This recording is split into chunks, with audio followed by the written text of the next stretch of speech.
For 700 years, the samurai sword was Japan, their identity, their soul. But in 1876, the government banned it, just like that, because they understood something most nations never do. Nostalgia is not a strategy.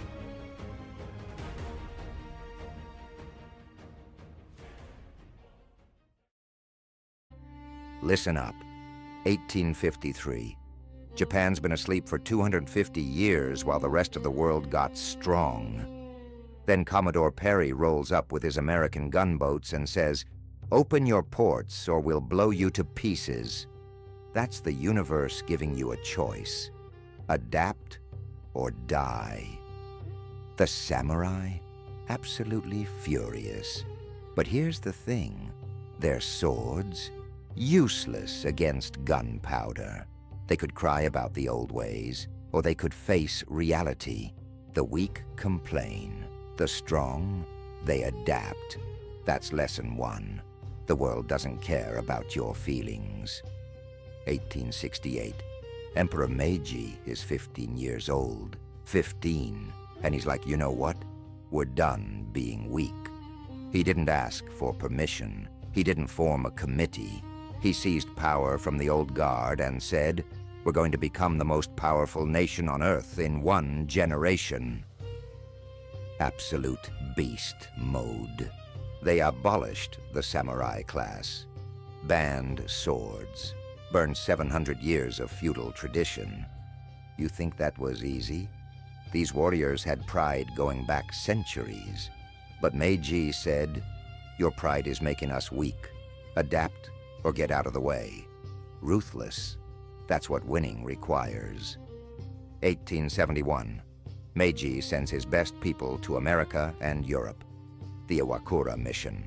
50 of his top guys.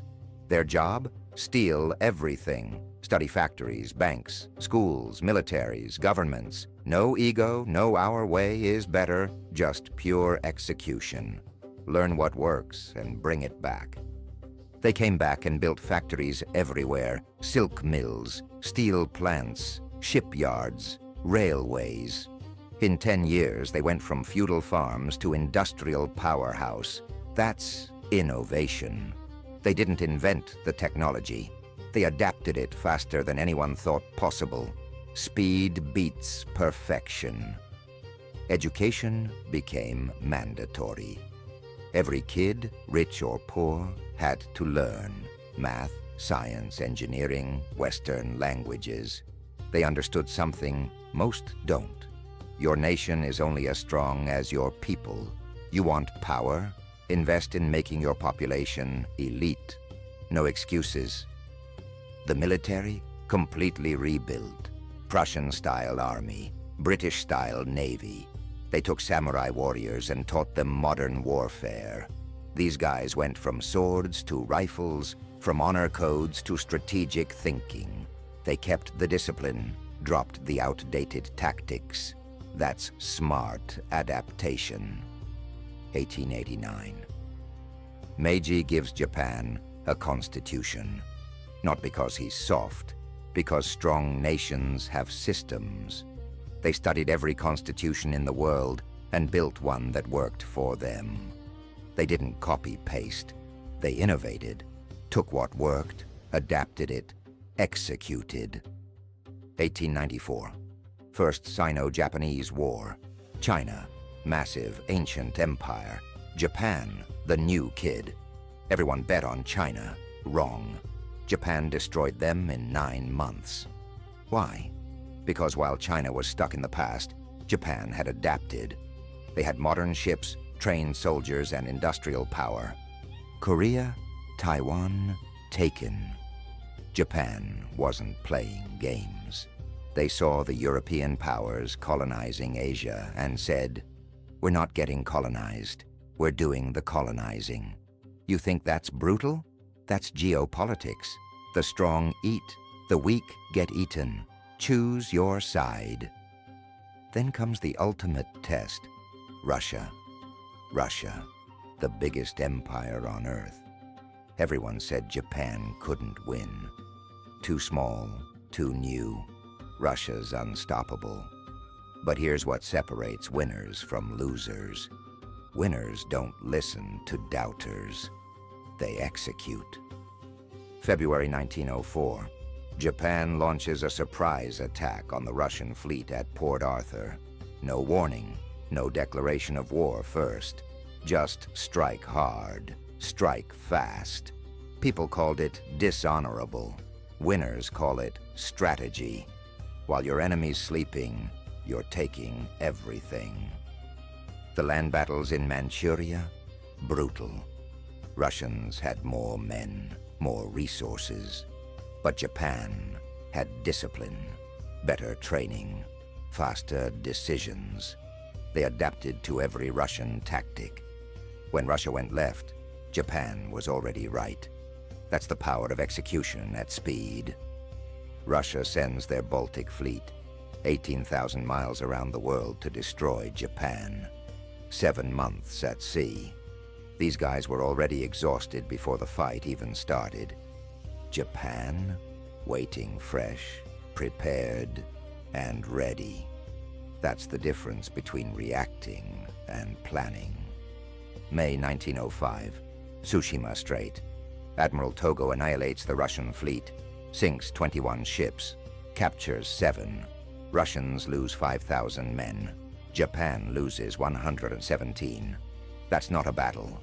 That's an execution. Perfect tactics, perfect timing, perfect innovation in naval warfare. Legendary. Treaty of Portsmouth. Russia surrenders. A Western power defeated by an Asian nation for the first time in modern history. The entire world's jaw dropped. Japan got Korea, got territory, got respect. Why? Because they adapted, innovated, and executed faster than everyone else. Every colonized nation in Asia saw this and thought, if Japan can do it, maybe we can too. India, China, Vietnam, everyone. Japan proved that adaptation beats tradition. Innovation beats size. Speed beats everything. The old rules were dead. By 1910, Japan had 5,000 miles of railways, telecommunications nationwide, modern cities. They went from zero to industrial superpower in 40 years. 40 years. Most countries take centuries. Why? Because most countries make excuses. Winners make moves. Was it easy?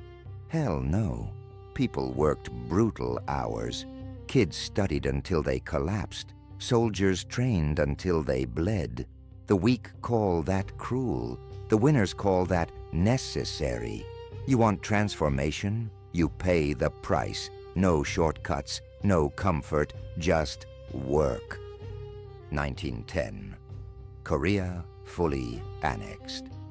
Japan's empire was growing. They became what they feared, a colonial power. That's the paradox. They adapted to survive the West, then became just like the West. Power changes you. That's the reality nobody wants to admit. World War I breaks out. Europe's destroying itself. Japan says, our turn.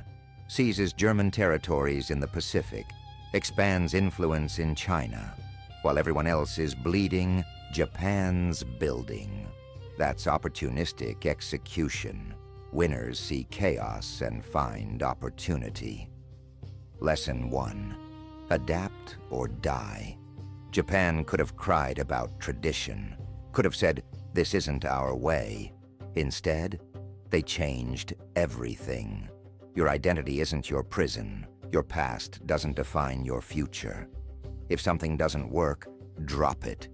Ego kills empires. Lesson 2.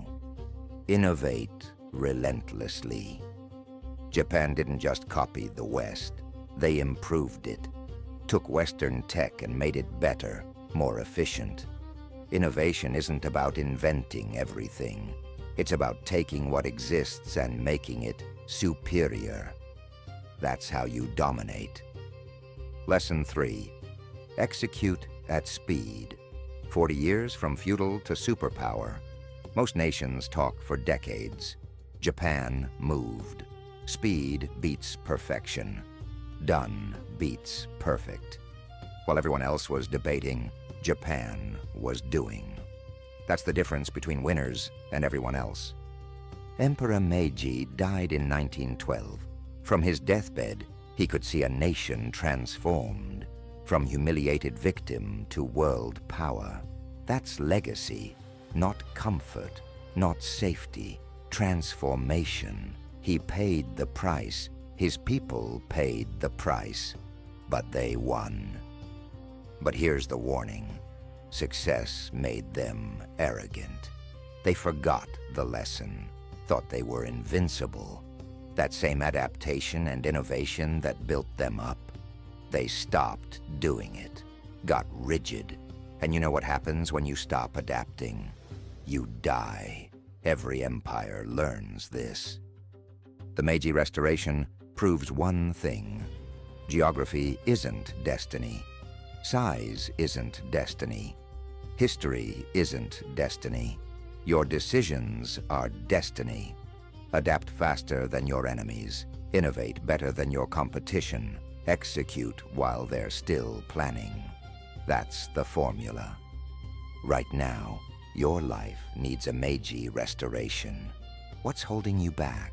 Your comfort zone? Your excuses? Your attachment to how things have always been? Burn it. Adapt. Find what works in 2026. Innovate your approach. Then execute before opportunity passes. The weak make excuses. The strong make history. Japan went from victim to victor in one generation because they were willing to destroy who they were to become who they needed to be. That's the energy. That's the mindset. Now go apply it. End of story.